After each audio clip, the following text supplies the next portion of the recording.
Hey loves. Hey, I wanted to get on here today and share some more breakthroughs or share some of the breakthroughs that I had in the last week and a half or so and in the last couple days. And I wanted to share, some things that relate to the last two videos and my dreams that I've been having. I've been having so many dreams lately.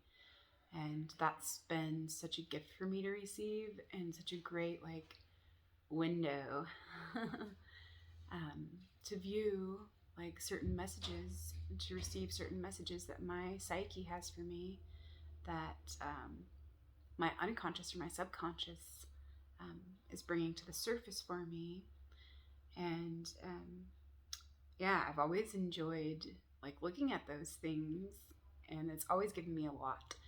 But especially lately, I can see how, um, yeah, they relate to so many things going on within me and within the collective. So, me and we, and and how it relates, how it relates to me and my process of alchemy.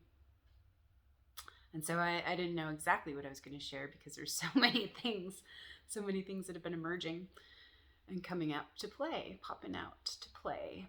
And yeah, so I guess just go ahead and start with a dream that I had at the beginning of the year in January. And it was the first dream that I wrote in my dream journal that I got for Christmas. My husband got this for me. It's pretty cool. It's the heart, or the tree of life. So, yeah, that's kind of nice. But a lot of the time, lately, I've just been writing all of my dreams in another journal, in my regular journal, and then I'll kind of expand on that if I have thoughts later about it, or impressions, or messages come up, or things that relate to help me connect the dots and things. But a lot of the time, I'll do right first thing in the morning. I'll start writing down anything that I can recall, and not trying to make it into anything, but it's just the feeling that comes along with it. And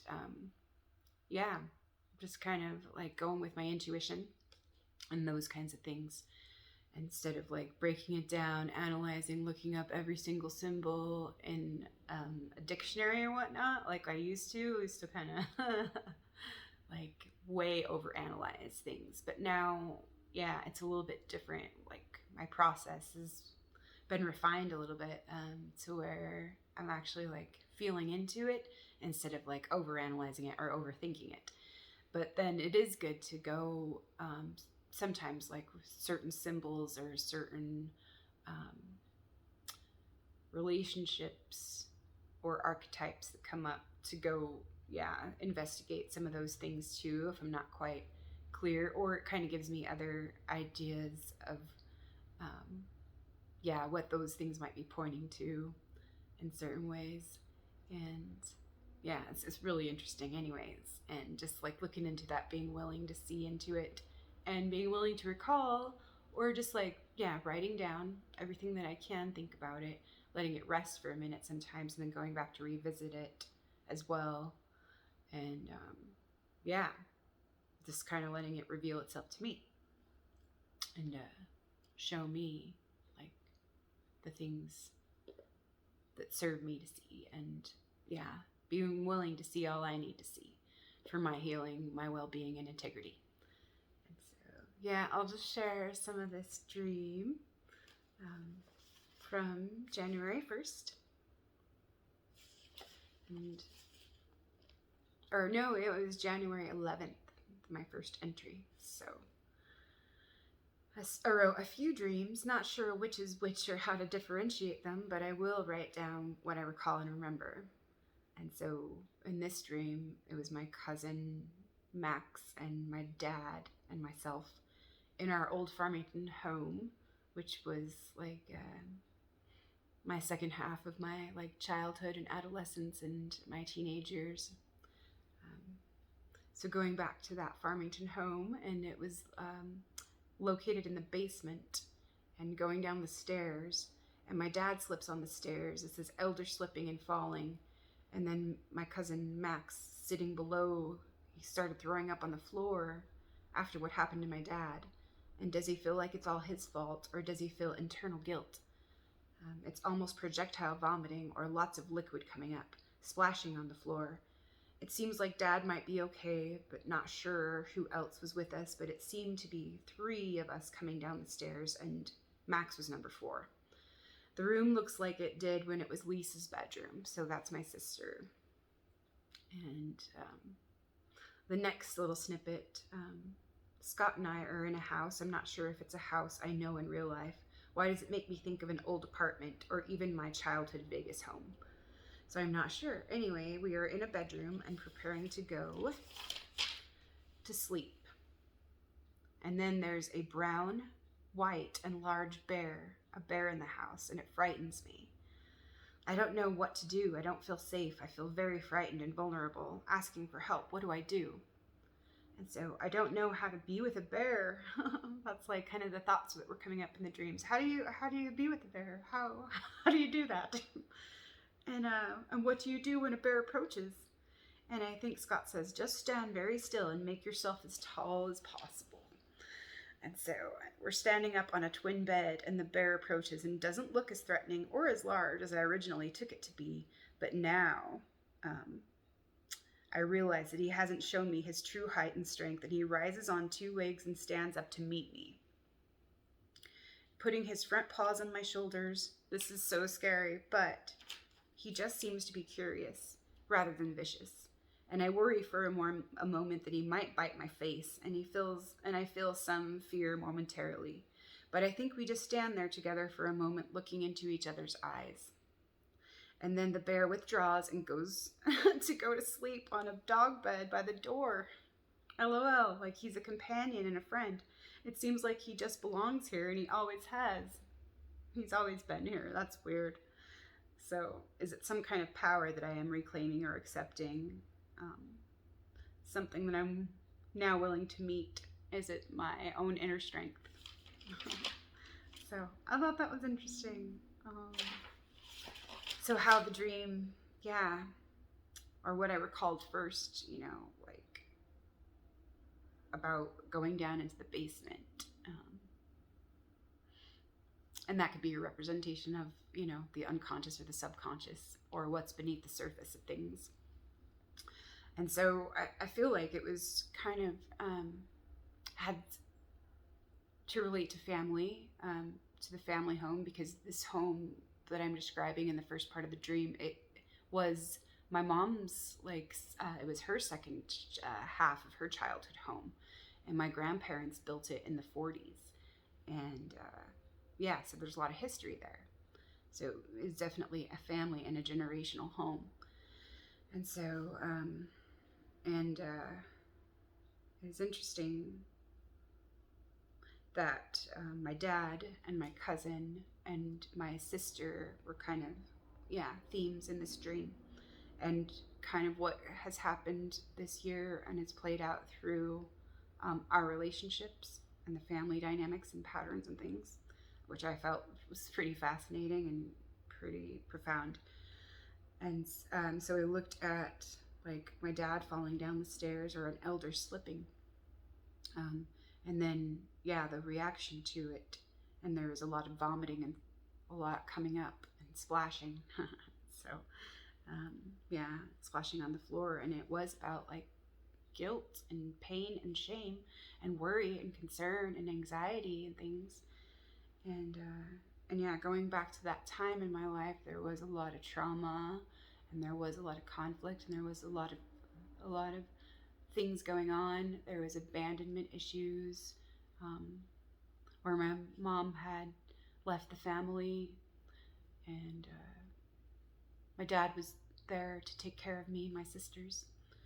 And so it's like kind of interesting to look at those things and the stuff that kind of came up for me and my sister this year, who was recently living with me, and who just recently, or a couple weeks ago, just moved out and started a new chapter in her life. And yeah, so, but yeah, the numbers 3 and 4, those are significant to me. And then my husband and me, yeah, our relationship that we've built on and that we've expanded and grown this year through a lot of intimacy and connection and being vulnerable and all of that. So yeah, I do acknowledge like the symbolism too of like my childhood home, where in Vegas, I grew up in Vegas, and that was like an somewhat easier part of my life than moving to Utah. And so it's interesting, like what kind of power did I kind of leave back in Las Vegas, or like what power was asking to be reclaimed from that part of my life, from that part of my inner world, inner home. And yeah, I did a lot of work with that in the summer this year, and reclaiming different parts of me and doing some soul retrieval when certain traumatic memories came back to the surface. But yeah, it's interesting too, like there's just so many things, like the colors of the bear and the very large bear in the house, and my feelings of being frightened and of being feeling vulnerable, and asking for help. What do? I don't know what to do. You know, I don't know how to be with the bear. I don't know how to be with this power. I don't know how to be with this pain. I don't know how to be vulnerable. I don't want to be afraid, but it's like helping me to confront and address my fears and meet it and meet me. Like, yeah, meet me with courage and know that I was supported and that I wasn't alone. And have my protector, my husband, with me. So standing up on a twin bed, which, yeah, that's interesting. And the bear approaches and doesn't look as threatening, but then like it's like I scare myself in my own mind of what if, or like, you know, kind of feeling like I'm in danger. But yeah, this is kind of old machinations of the mind in certain ways. But of course, it's a wild animal, and not really. But then I realize it's familiar, and it's a companion. She's a companion. And one thing about Bear, which is really cool too, was I went to a soul collage class, and maybe that was like a year and a half, 2 years ago, and I did like this meditation, and it was for like animal companions of our chakra system that can help us with different things. And so that class was for the root chakra, and what came up for me during the meditation was Bear. And so Bear is here to help me, with that survival and those things.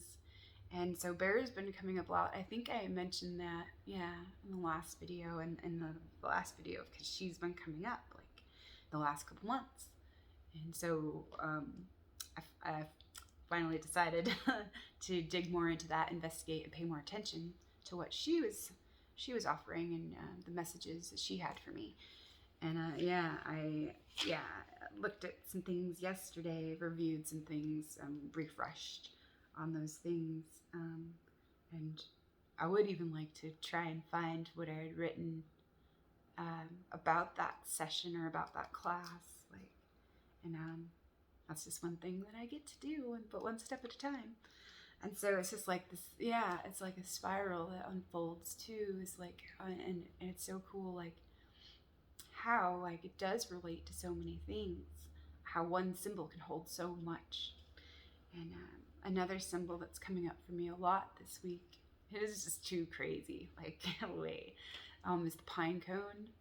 And that represents seeing in the third eye or the pineal gland, and like the Fibonacci sequence, the golden spiral, the 8 and the 13, and those kinds of things. So, and the womb and the cave and going within, and all the bear holds for me, and for our psyche, she's amazing. But yeah, I thought it was funny. Rises on two legs and stands up to meet me, putting, yeah, and this one, it was like a male bear, I guess, putting, because I wrote down putting his front paws on my shoulders. This is scary, but he just seems to be curious, or like maybe he's giving me a greeting. And so, yeah, he's a lot more curious than vicious, and doesn't seem like he's going to attack me, but I kind of freak myself out. I try to scare myself by thinking about certain things, and that's so true. Um, yeah, how we can do that, like it's all in the mind, really, and we make it real. But yeah, being willing to meet him and stand there and make eye contact and meet eye to eye. So, which is interesting. And then, like, that's all was really needed, was just to meet that, and just to be there with my fear, and with the symbol, and with the bear that wanted to show me, like, the power that I do have. And yeah, reclaiming and accepting and meeting and drawing on that power for strength. Yeah, I thought that was really cool. But because, yeah, bear kept coming up, I looked at my Animal Speak book by Ted Andrews to refresh my memory on what he shared about bear. And I was just blown away yesterday, really. So I want to share a little bit with you about bear. And also, yeah, how it relates to my recent dream that I had last week, when I wasn't very clear on some things, and my dad and my cousin were in that dream as well. And so it was funny that one from the beginning of the year came back up, and so we'll see how they relate. And so bear, awakening to the power of the unconscious. The cycle of power is spring and summer. Okay, the bear is a powerful symbol and image in both myth and lore. Stories abound of individuals turned into bears, bears into humans, and bears as gods. It has stirred imagination so much that even a constellation was named for it, Ursus Major, the Great Bear. The 7 stars of this constellation are probably the most easily recognized in the northern hemisphere. These 7 stars form the Big Dipper, and they have links to the 7 great rays of light of the divine. The bear has lunar symbology as well, giving it ties to the subconscious and even unconscious mind.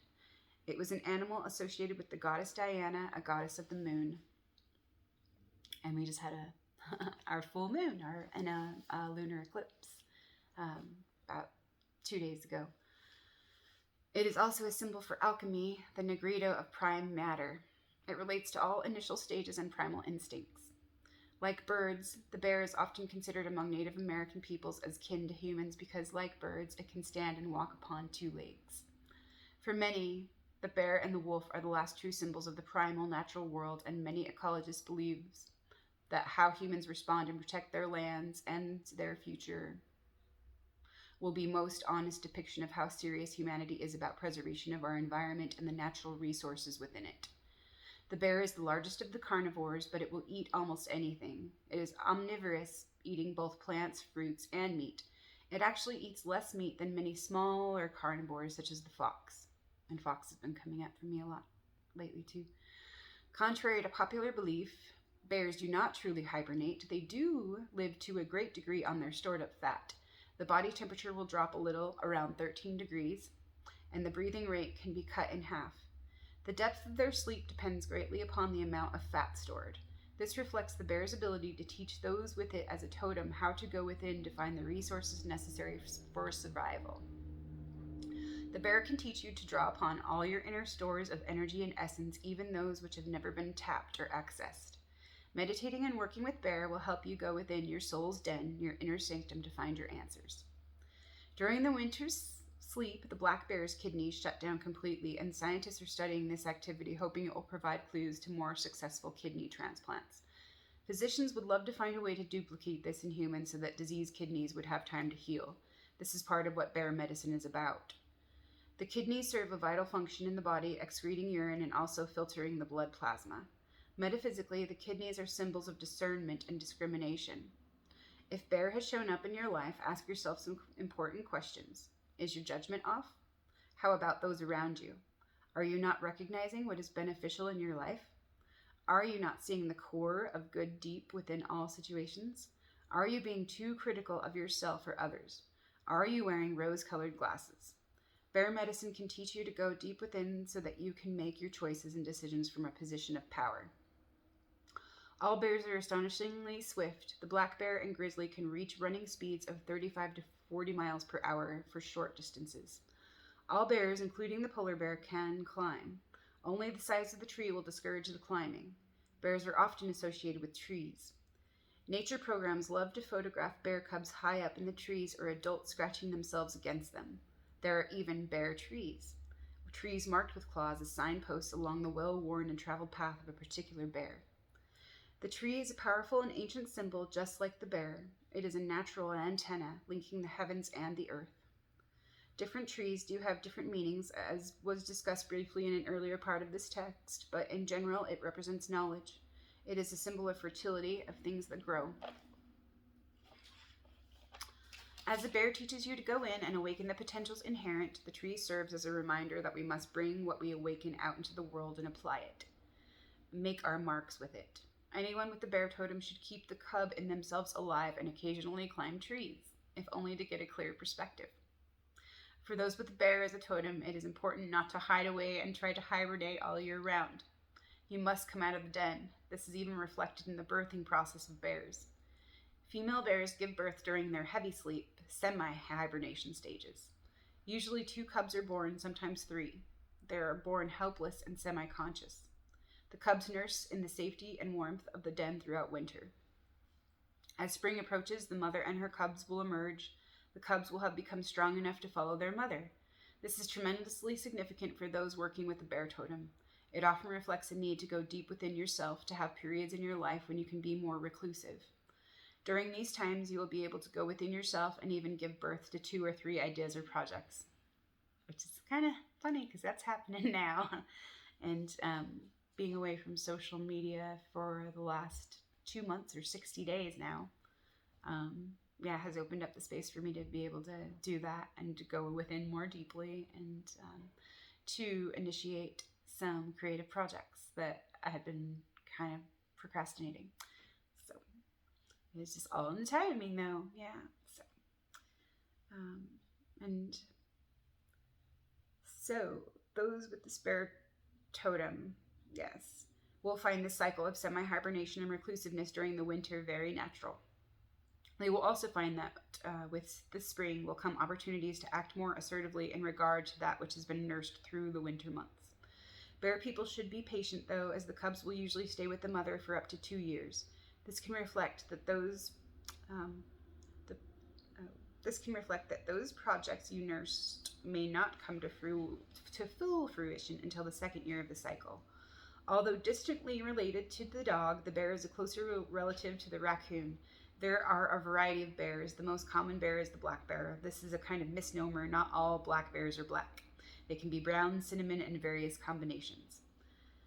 They are very playful, both as adults and as young cubs. This is a reminder for those with bear as a totem. So be playful. Yeah, that's part of bear medicine. Playfulness.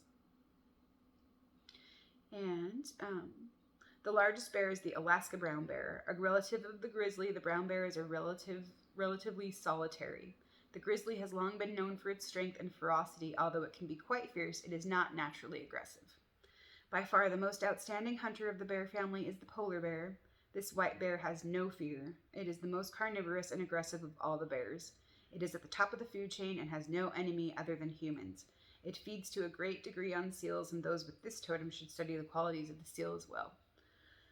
All bears have a great fondness for honey. Honey is the natural sweetness of life. It is usually found in the hives located in the trees, again reflecting a connection between bears and trees.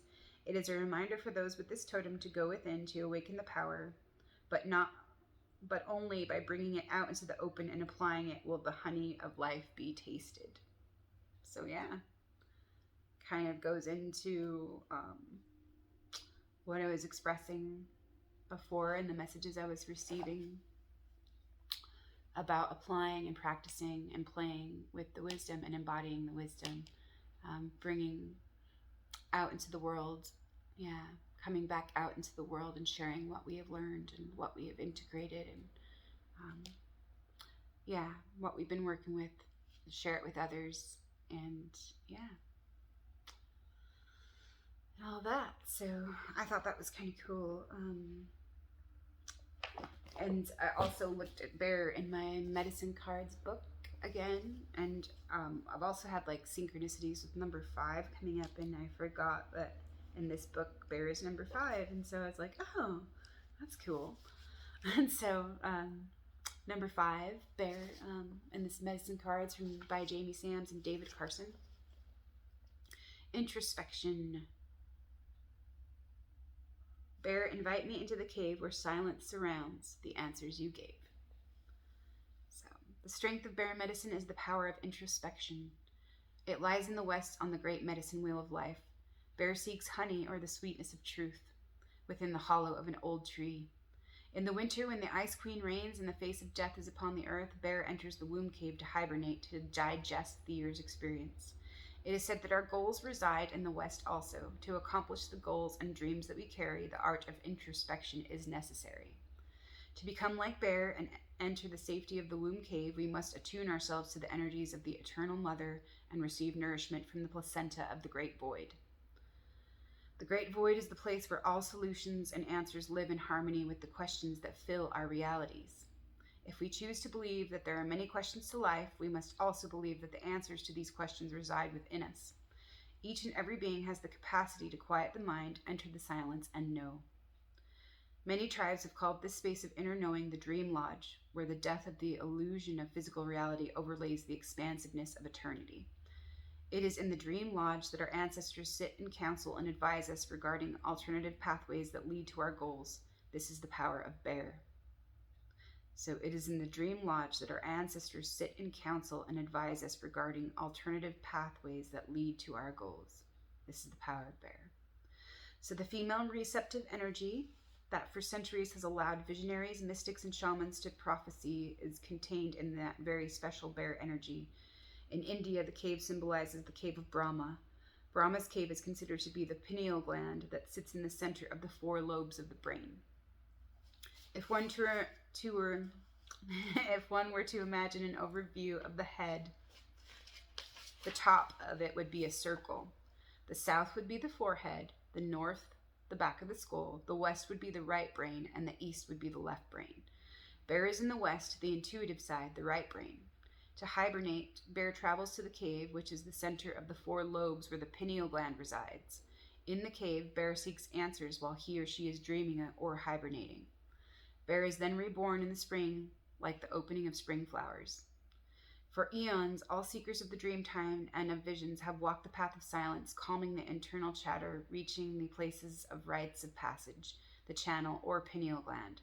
From the cave of Bear, you find the pathway to the Dream Lodge and the other levels of imagination or consciousness. In choosing Bear, the power of knowing has invited you to enter the silence and become acquainted with the Dream Lodge so that your goals may become concrete realities. This is the strength of Bear. And so, that's kind of awesome.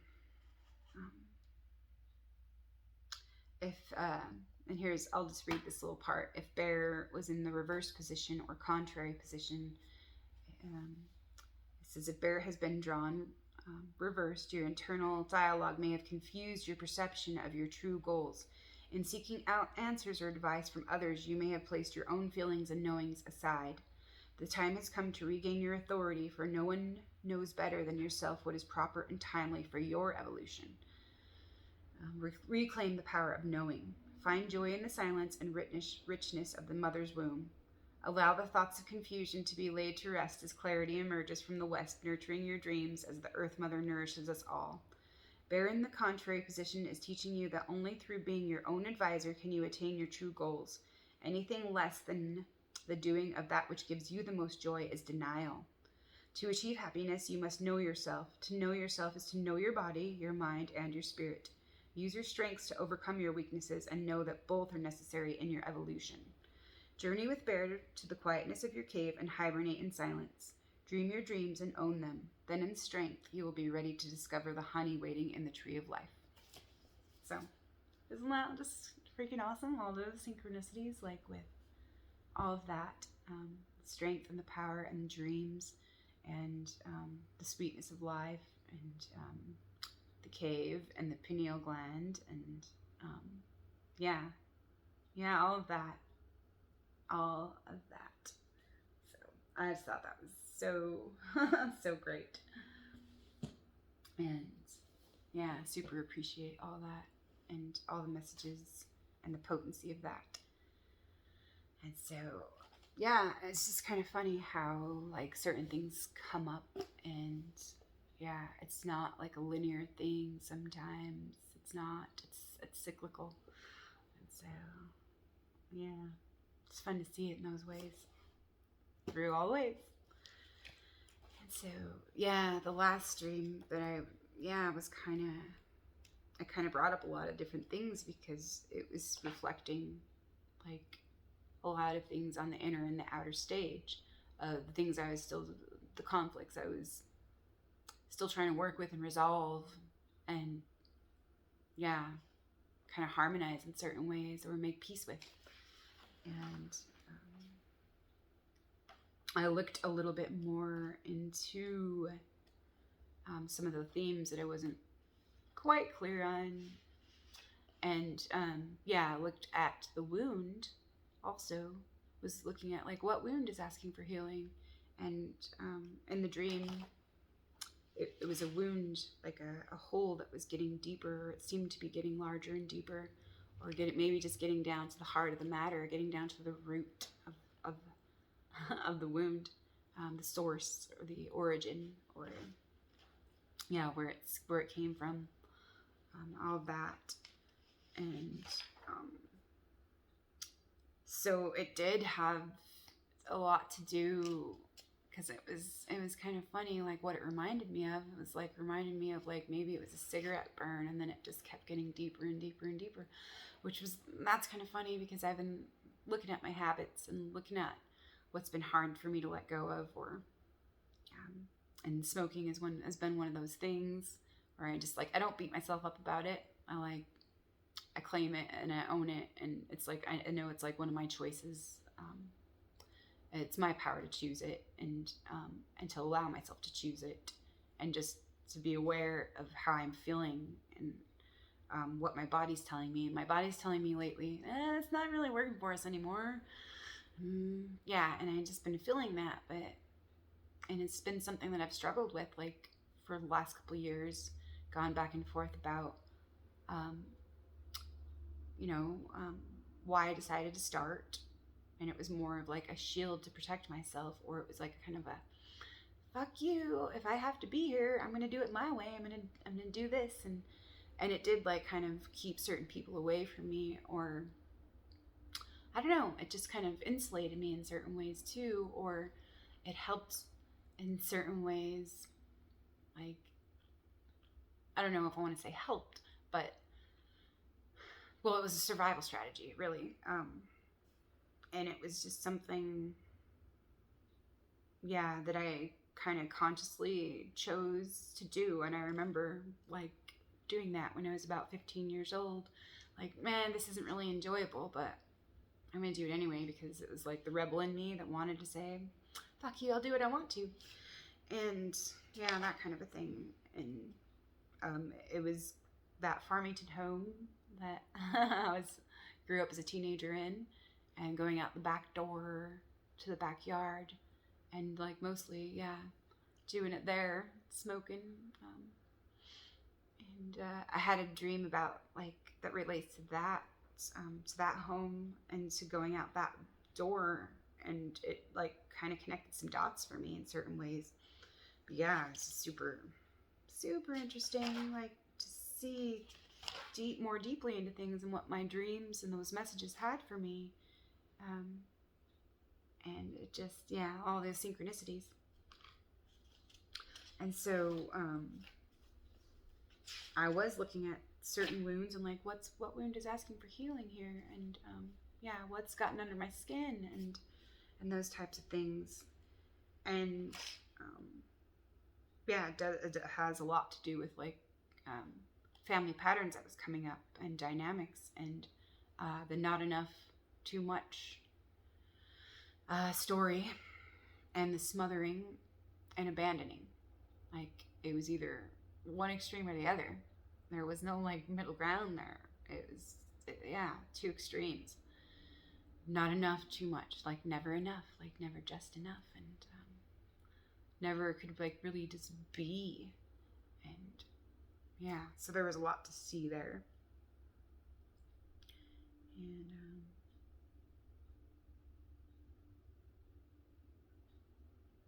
yes. So I'll just see what I have written here.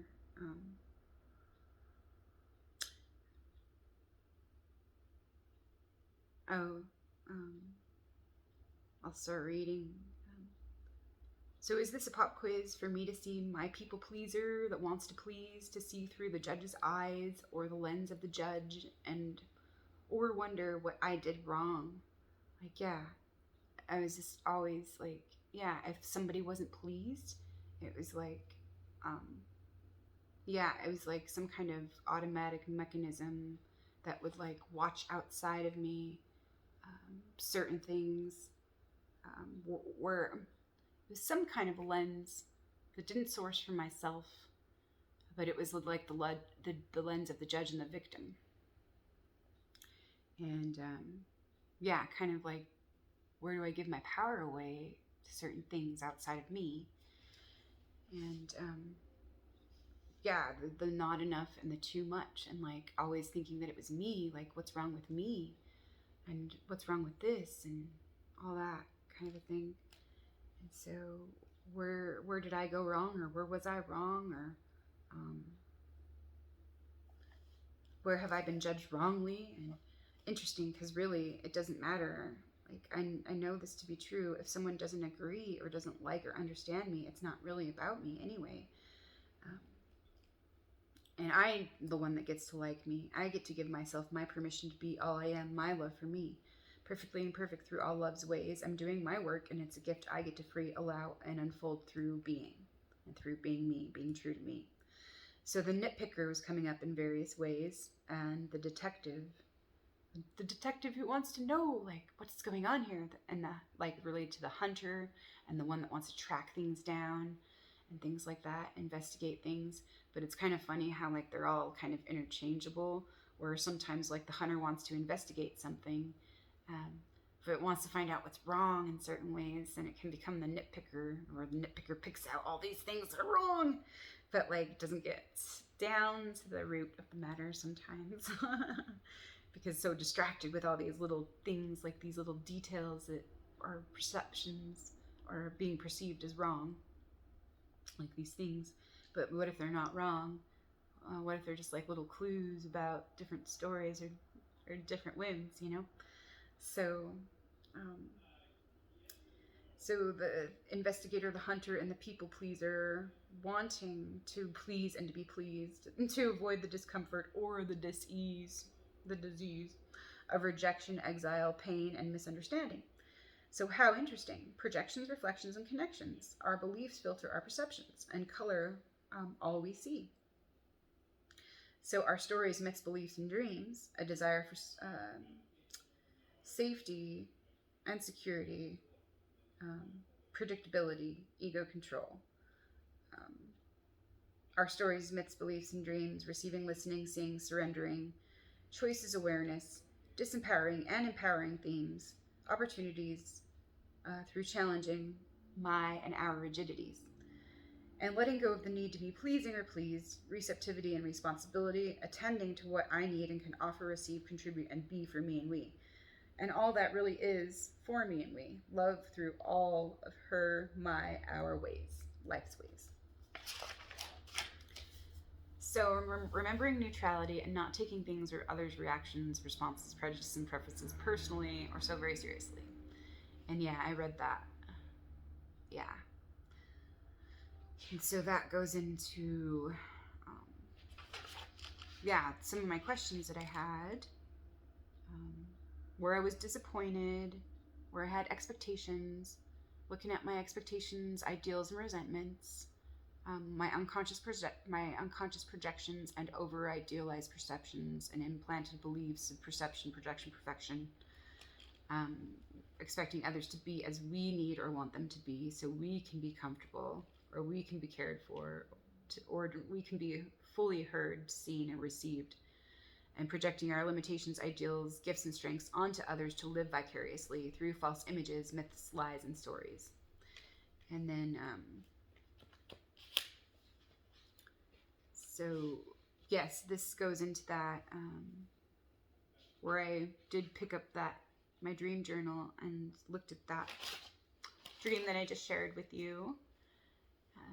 And so I said, thank you, Bear Medicine and Alchemy. And then I had another series of dreams the next couple days, which I might share with y'all soon. But what I really chose to investigate,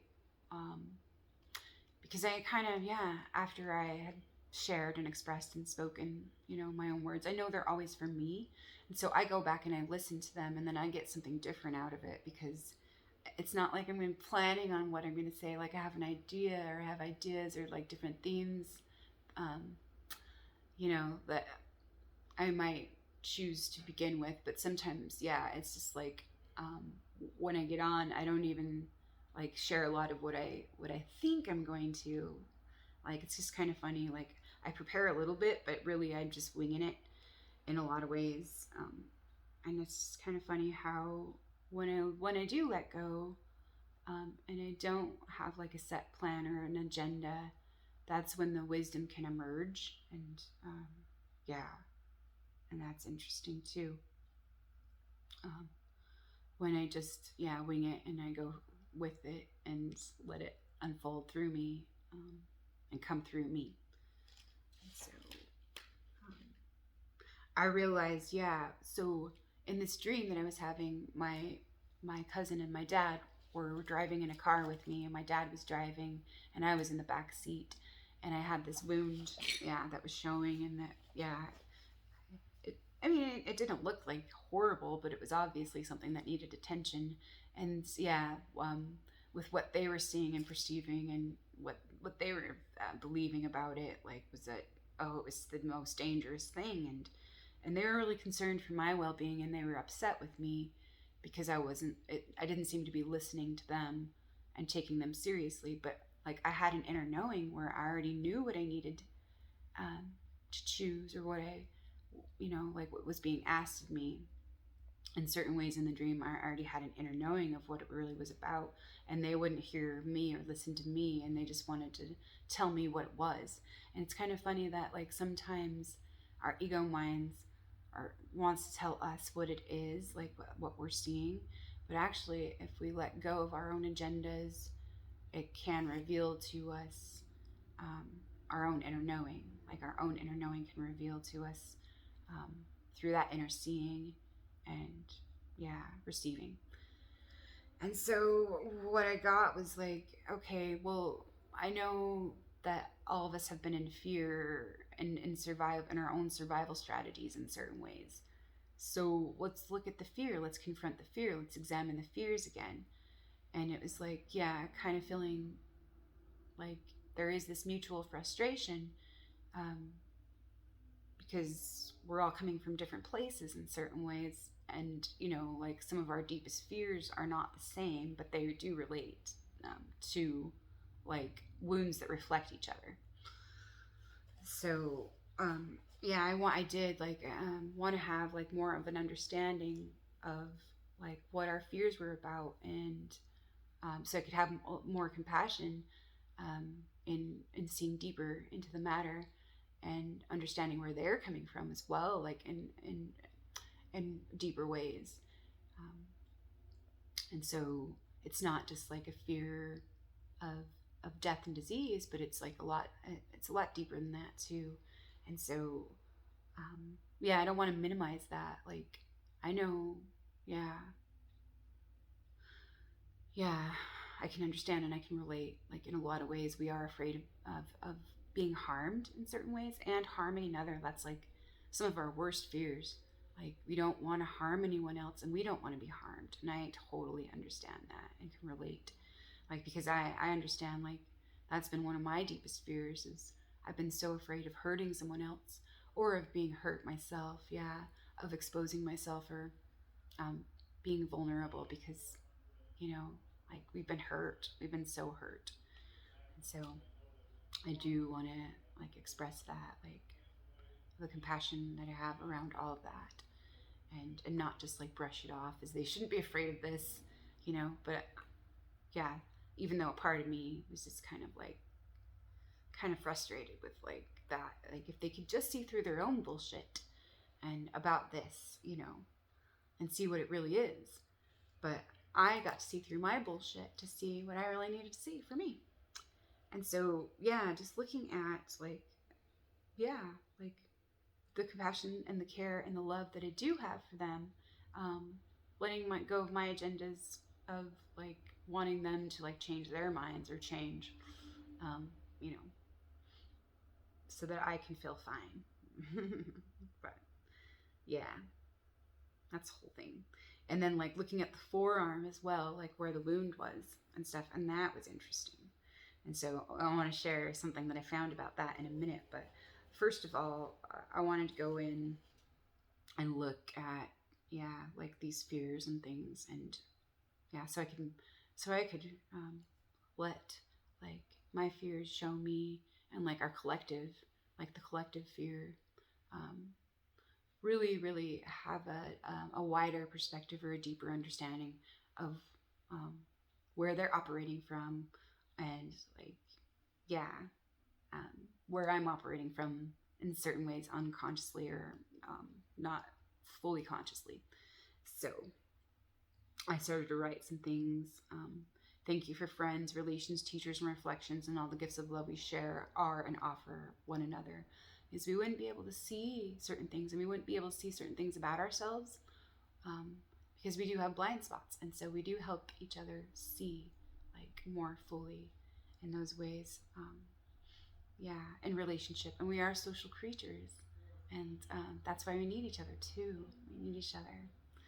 So I wrote the heart. Yeah, it's all about the heart right now.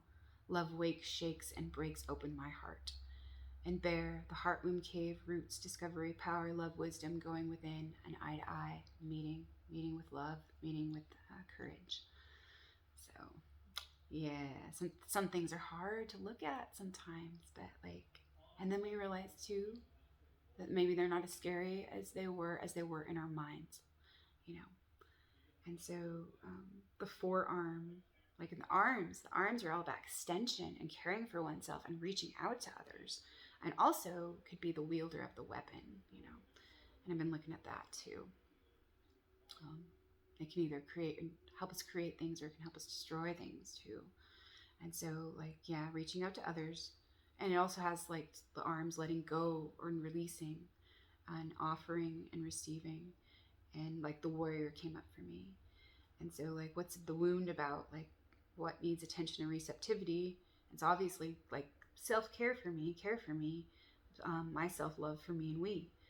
And then the things that were coming up in the dream too, like that kind of related to certain things on the outer stage, was the scorekeeper and the measurement of worth.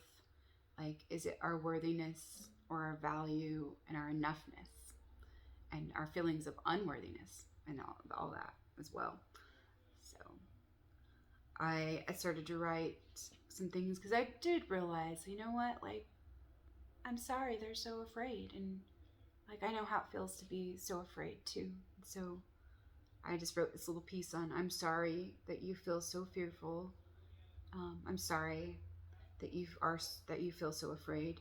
I'm sorry you feel powerless. I'm sorry you are in so much pain. I'm sorry you may feel so afraid of hurting someone else or harming another human being with or through your breath, your life, your natural living being. I'm sorry um, that you feel such terror. I'm sorry if you feel so terrified of losing your life or your loved ones to disease. to death, loss, or disease. I'm sorry you feel so afraid. I'm sorry you feel you'll be. Oh, and this is like another talk too, about like kind of the mask thing that was coming up. Because I was trying to make peace with that, even though I've been like frustrated and like parts of me have been really disgusted by like masks and things, because I worked so hard to drop my own masks, and it was like, you expect me to put on another mask and not be myself? No, I'm not going to do that. And I could see like how that was part of a trigger that was triggering me, like, yeah, after sharing some things like where I worked so hard to like let go of my masks or my old identities, and then like almost like feeling like it's being forced upon me again or shoved back at me again. I'm like, no, I don't want that. I already got rid of that. I don't want it back. Thanks. And so I realized, oh, in certain ways, yeah, like that's what the compliance is about, for safety and security and for belonging and like conformity and everything. And so like having compassion for the people who aren't really going along with certain fear programming, but there is other fears that relate to why they choose to choose to wear their own masks in metaphorical and, you know, literal ways. So yeah, that's what this next part was about. I'm sorry that you feel you'll be harassed or attacked for not wearing a mask or veiling your face, for blocking your breath and breathing naturally. And I'm sorry that you're going along with all these lab coats and experts, false myths, authorities, stories. I'm sorry you're terrified of exile, abandonment, and punishment. I'm sorry you're afraid of death, life, and disease. I'm sorry you're confused and feeling so afraid. I'm sorry you feel so unsafe and so threatened by other ways and of being, and other ways of being and seeing. I'm sorry you were so shut down and so blind to the pain, sorrow, and grief that others are going through. And yeah, like that was part of me too, like that I had my own blind spots there. So I forgive myself and yeah, allow myself like my imperfections and yeah, and my limitations. So I'm sorry that you may feel or believe that there is only one right way for everyone to be. I'm sorry you have embraced your chains. I'm sorry you are choosing pain and slavery, convenience and conformity. I'm sorry you are suffering. I'm sorry you're feeling pain, guilt, discomfort, and shame. I'm sorry you feel so afraid, so afraid. I'm sorry you have suffered and or suffering. I'm sorry you see no other way and only see certain limited possibilities. I'm sorry you're feeling ashamed. I'm sorry you're feeling so very threatened by my or others' beliefs. I'm sorry you're terrified of being seen. I'm sorry you're feeling terror. I'm sorry that you're feeling helpless or powerless. I'm sorry you feel you have no other choice. I'm sorry you've chosen to give your power away. I'm sorry that you've either, consciously or unconsciously chosen to give your power away. I'm sorry you've forgotten who you are. I'm sorry we've forgotten who we are. I'm sorry you're feeling so torn apart. I'm sorry you're feeling confused, abandoned, alone, and afraid. I'm sorry for all of our suffering. I'm sorry. What else can I say? And so, like, just working those things out, because still having those triggers around those things, but that helped me, like, see some things that I hadn't seen and work out, like, what was really bugging me, what got under my skin. Yeah. So that was super helpful, like, to see, like, that, yeah, kind of like that coercion and that intimidation and that like the social shaming that's used as a weapon, and it's not healthy shame, and it's like just meant for exploitation, exploiting us through our psychological and emotional vulnerabilities and things like that, and through our wounds, you know, and like seeing through the wound instead of really like through the heart, and yeah, the heart wound. And so I was just writing about like these fears, like, yeah, because I really wanted to understand like a little bit more into it instead of just being so frustrated, and like I wanted to be a little more open. I wanted to soften too, like, and make room for other perspectives and a wider perspective, and like holding the tension of the two so that a third point of view can come into being and come into play. And, yeah, be presented. And so, these fears, looking at the fears, examining fears, confronting like these fears that are valid and they're legitimate fears, and let's acknowledge our fears, but let's like not feed into them or play into them or like operate from them or through them, like those fears. And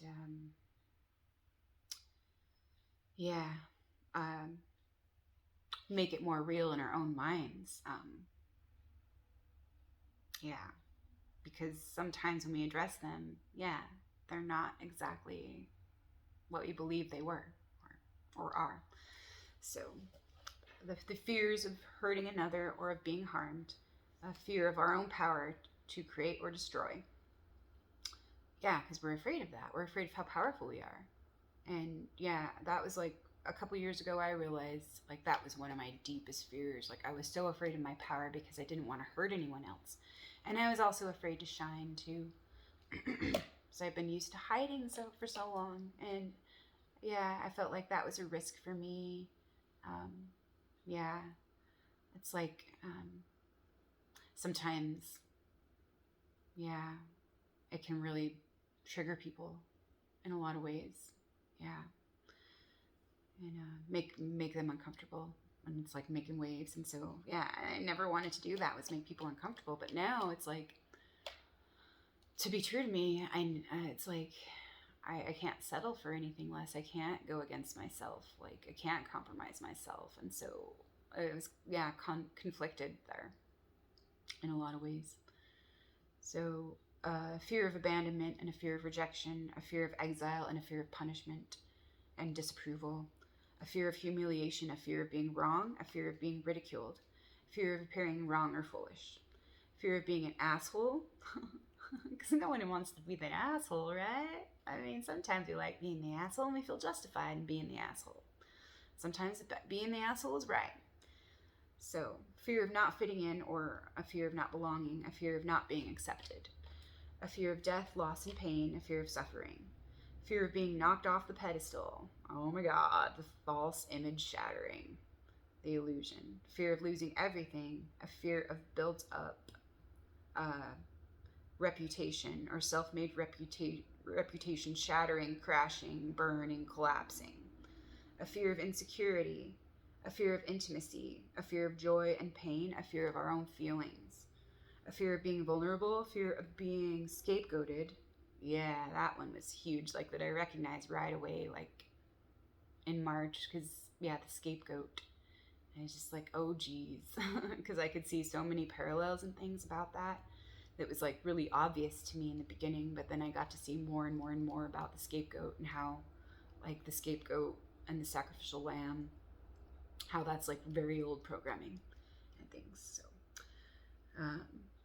a fear of insecurity, fear of intimacy, fear of being or appearing selfish, careless, worthless, or unworthy, a fear of our own power to change and take responsibility, a fear of making mistakes, a fear of being persecuted, a fear of violence, violence against the self or others, a fear of triggering that violence in another, a fear of consequences, a fear of living life fully, of authentically, being authentic, a fear of looking ridiculous, and being singled out and shamed, a fear of being targeted and blamed and devalued, dismissed and denied, a fear of our sorrow, our feelings of grief, guilt, and rage, a fear of what we're capable of, fear of what we're all made of, and failing or failing again, or falling again. And so, I'm sorry you've shielded your heart from pain. And this is like speaking to all of us really, or to all of me, all the parts of me that need healing. But like sometimes it's easier to see on the outside and than it is to see it on the outside, and that's why we need each other, like to help us see these things. And so when I say you, it's like another part of me is talking to another part of me, and that's like sometimes I don't. That's why it was hard and sometimes is hard to differentiate like what's mine, what's not, because like, yeah, it's been hard to separate or unify or, yeah, um, kind of, yeah, bring it all together, for that whole that whole perspective. And so, um, I'm sorry you've shielded your heart from pain, and I'm sorry you're feeling so afraid. I'm sorry it's all unraveling. I'm sorry. I love you. Please forgive me. Please forgive me. Please forgive me. Please forgive me. For all these things, I'm sorry. So may all beings be freed from their suffering. May all beings be happy, well, and free. May all beings be released from their chains. May all beings be freed from all pain. Reclaim. So, yeah, that's some things that I got to look at, and that really did help me like kind of see, yeah, more into me and have deeper intimacy with me, and actually like, yeah, um, neutralize some of this, um, and redirect it, yeah, and integrate it. So yeah, I was being grateful for that and for those breakthroughs. And so, and there's like so many more dreams too that like continue or kind of relate or expand on some of these things. But yeah, I've already gone for an hour, and I feel like, yeah, that was a great sharing for now. But yeah, I would like to go into some more symbolism, and I have other things to share, so I may just stop this one here and then add another video, because there are like so many different things and synchronicities and things that I read after I had my dreams that actually showed me different things about the dreams that I was having. And also something that I read last year from this Kabbalah and the power of dreaming. There was a really great story in here about seeing and perceiving. And so I'm going to share that with you next time. And so thanks for listening. Thanks, yeah, for joining me. And yeah, hopefully that's helpful with your processing and with your journey and your healing. Me sharing my stuff vulnerably and what I'm working with and playing with. And that's my hope. And that's what I'm offering. So, yes, thank you for receiving and for witnessing and being willing. So I hope all is well with you, and hope you had a beautiful holiday with loved ones, family, and with yourself, you know, and are so grateful. Like, I know we are so grateful too. Like, I'm so grateful, like, for everything that's opened up for me, and for all that is unfolding, and for all that's coming into being. And so thank you, thank you, thank you. Love y'all. Hey, talk to you later. Bye for now.